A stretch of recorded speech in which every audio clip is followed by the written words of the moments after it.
क्या अवेंजर्स 2019 के गॉडजिला को डिफीट कर सकता है? वैसे ये बैटल बहुत पुराना है और पहले भी हो चुका है। 1979 में जब गॉडजिला का राइट मार्वल कॉमिक बुक के पास था, तब Godzilla king of the monster issue 24 में गॉडजिला के साथ अवेंजर्स का फाइट हुआ था। और जैसे कि ये गॉडजिला का कॉमिक था, तो फिर गॉडजिला जीत गया था। मतलब गॉडजिला ने अवेंजर्स को छोड़ दिया था।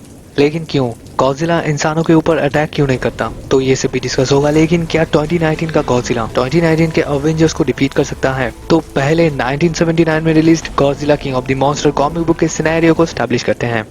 अलास्का के कोस्टल एरिया में एक अर्थक्वेक आता है, जिससे एक आइस माउंटेन का बहुत सारा पार्ट डिस्ट्रॉय हो जाता है और गॉडजिला जो उसी माउंटेन में फ्रोजन था, वो उस माउंटेन से निकलने के बाद अलास्कियन पाइपलाइन का बहुत सारा पार्ट डिस्ट्रॉय कर देता है। फिर गॉडजिला शहर में आता है और उस टाइम पे शील्ड हेडक्वार्टर के हेड थे डी ड्यूकन, निक फ्यूरी का राइट हैंड मैन। वो अभी अपने एजेंट्स को लेकर उसे रोकने की कोशिश करते हैं, लेकिन उनके सामने गॉडजिला था। अभी गॉडजिला उड़कर अमेरिका के सिएटल शहर पे लैंड करता है और शील्ड हेलिकैरियर उसके ऊपर नजर रखता है और ऑब्वियसली गॉडजिला इस शहर को डिस्ट्रॉय करने की कोशिश करता है। फिर वो देखते ही देखते सैन फ्रांसिस्को, नेवाडा और सॉल्ट लेक सिटी को डिस्ट्रॉय कर देता है और ऐसे ही वो पहुंचता है न्यूयॉर्क सिटी, जिधर पे उसका वेट कर रहा होता है फैंटास्टिक फोर और अवेंजर्स का core group, iron man, Thor, yellow jacket, the vision and the wasp. वैसे अगर टेक्निकली देखा जाए तो फिर अवेंजर्स इस फाइट को हार जाते हैं। थॉर अपने मियोनिर से गॉडजिला को थोड़ा बहुत चोट पहुंचाता है। फिर येलो जैकेट और वास्प गॉडजिला के कान में घुसकर उसे एक बार पानी में पटक देता है और बस यही वो दो इंसिडेंट थे जिधर पे अवेंजर्स गॉडजिला को थोड़ा बहुत चोट पहुंचाते हैं और बाकी के जो सुपर हीरोज हैं वो गॉडजिला के ऊपर बस अटैक करते रहते हैं, लेकिन उससे कुछ होता नहीं है। फिर गॉडजिला एम्पायर स्टेट बिल्डिंग को तोड़ने की कोशिश करता है, लेकिन ऐसा होता नहीं है। मतलब वो इन सुपर हीरोज के अटैक से डिस्ट्रैक्ट हो जाता है। मतलब सब लोग उसे मारने की कोशिश कर रहे हैं, अटैक कर रहे हैं और ये चीज किसे पसंद है? तो गॉडजिला सोचता है कि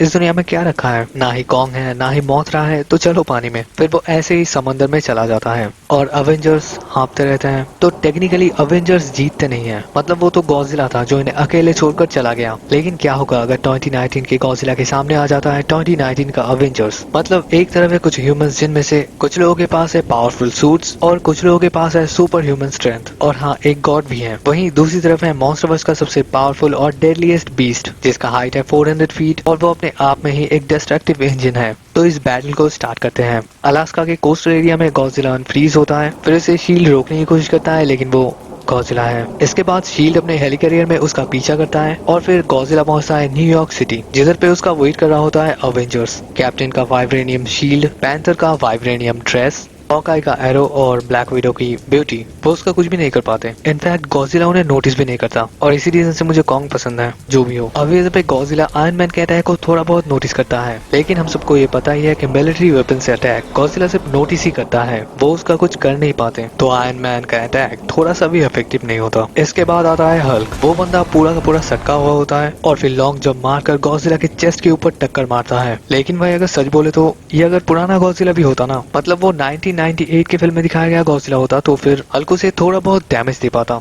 लेकिन इसका हाइट 400 फीट है और वेट 100,000 टन। मतलब अगर वो गॉडजिला के हाथ में एक बार आ गया तो गॉडजिला उसे आउट ऑफ स्पेस में फेंक देगा। अभी आता है स्कारलेट विच। वैसे कुछ लोग सोच रहे होंगे कि वो गॉडजिला को लिफ्ट कर कर फेंक सकती हैं, लेकिन वो भी एक लिमिटेड वेट तक लिफ्ट कर सकती हैं और गॉडजिला का वेट है 100,000 टन। वैसे एक दो बार वो उसे पुश बैक कर सकती है, लेकिन गॉडजिला अगर उसके ऊपर एटॉमिक ब्रेथ से अटैक करेगा तो फिर स्कारलेट विच का दी एंड हो जाएगा। अभी आता है थॉर। वैसे अगर उसके लाइटनिंग अटैक को हम लोग गिडोरा के ग्रेविटी बीम के साथ कंपेयर करें तो वो गॉडजिला को थोड़ा बहुत चोट पहुंचा सकता है। लेकिन गॉडजिला अगर थर्मोन्यूक्लियर फॉर्म में चला जाता है तो वो उस एंटायर सिटी को पूरी तरीके से डिस्ट्रॉय कर सकता है और बहुत सारे सुपर हीरोज मर भी सकते हैं। लेकिन थॉर अभी भी जिंदा रहेगा क्योंकि उसने इन्फिनिटी वॉर फिल्म में एक डाइंग स्टार के हीट को अपने ऊपर लिया था। तो अभी शायद वो अपने स्टॉर्म ब्रेकर से गॉडजिला के ऊपर अटैक करेगा। लेकिन गॉडजिला अगर एक बार भी थर्मोन्यूक्लियर पल्स छोड़ता है फिर भी थॉर का हालत बहुत ही ज्यादा खराब हो सकता है। तो अभी अवेंजर्स की इस टीम में एक ही ऐसा सुपर हीरो है जो गॉडजिला को हरा सकता है और वो है कैप्टन मार्वल। अब पता है मेरे को भी वो पसंद नहीं है, लेकिन उसके पास एनर्जीज को एब्जॉर्ब करने का पावर है और वो अपने सुपर स्पीड से गॉडजिला के अंदर घुसकर उसे पूरी तरीके से डिस्ट्रॉय कर सकती है।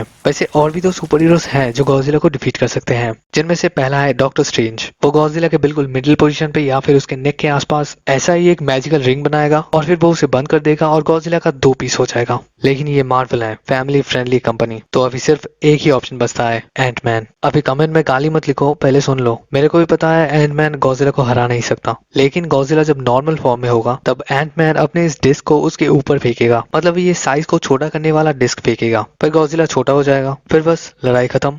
अभी मेरे को पता है कि कुछ लोगों को ये स्टोरी पसंद नहीं आया क्योंकि हम लोग गॉडजिला को बिल्कुल भी एक थ्रेट की तरह देखना नहीं चाहते हैं, और ऐसा हो भी क्यों ना। मॉन्स्टरवर्स में सिर्फ कुछ ही ऐसे मॉन्स्टर्स हैं जो ह्यूमंस के साइड हैं, लेकिन गॉडजिला ह्यूमंस के साइड क्यों है, तो यही है इस वीडियो का दूसरा टॉपिक। तो अभी ऐसे कुछ रीजंस को फाइंड आउट करते हैं जिसके लिए गॉडजिला ह्यूमंस के साइड है। Reason number 1, radiation. 19th century में ह्यूमंस बहुत ही लार्ज स्केल पर माइनिंग करते थे और मिड 20th सेंचुरी में ह्यूमंस ने रेडियो एक्टिव यूरेनियम को यूज करना सीख लिया था। परमेनियम ट्रायसिक एज में गॉडजिला का स्पीसीज इवॉल्व हो रहा था या फिर ग्रो कर रहा था बिकॉज ऑफ रेडिएशन। मतलब उस टाइम का अर्थ बहुत ही ज्यादा रेडिएटेड था, तो रेडिएशन के लिए गॉडजिला को किसी के भी ऊपर डिपेंड करना नहीं था। तो आज के टाइम पे ये कहना ज्यादा सही होगा कि ह्यूमंस जो करते हैं वो उन्हें करते रहना चाहिए और ये चीज बंद नहीं होना चाहिए।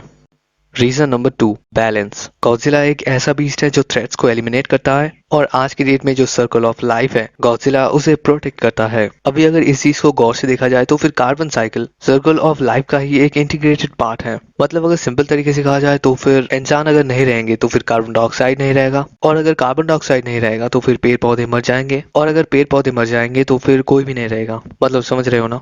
Reason number 3, worship. Godzilla, Mothra और ह्यूमंस के बीच एक सिम्बायोटिक रिलेशनशिप है। King of the Monster film में हम लोगों ने देखा था गॉडजिला और मोथरा के पास अपने खुद का टेंपल है। अभी जैसे कि एलियंस को इस यूनिवर्स में इंट्रोड्यूस नहीं किया गया है तो फिर हम लोग ये मानकर चल सकते हैं कि उन टेंपल्स को ह्यूमंस ने ही बनाया है। तो ऑब्वियसली गॉडजिला और मोथरा के साथ ह्यूमंस का एक सिम्बायोटिक रिलेशनशिप है। Reason number 4, same enemies. Humans ancient time से ही गॉडजिला को हर एक बैटल में हेल्प करते आ रहे हैं। गॉडजिला का सबसे बड़ा एनिमी है गिडोरा, और एंशिएंट टाइम के उस बैटल में ह्यूमंस गॉडजिला के साइड में थे, और इस चीज को हम लोग इस वॉल पेंटिंग में भी देख सकते हैं। और शायद इसी बैटल में गॉडजिला को भी ये पता चल गया था कि ह्यूमंस गॉडजिला को अपना थ्रेट नहीं मानते हैं। And that's the video guys. मिलते हैं आपसे अगले वीडियो में। Till then take care and peace out.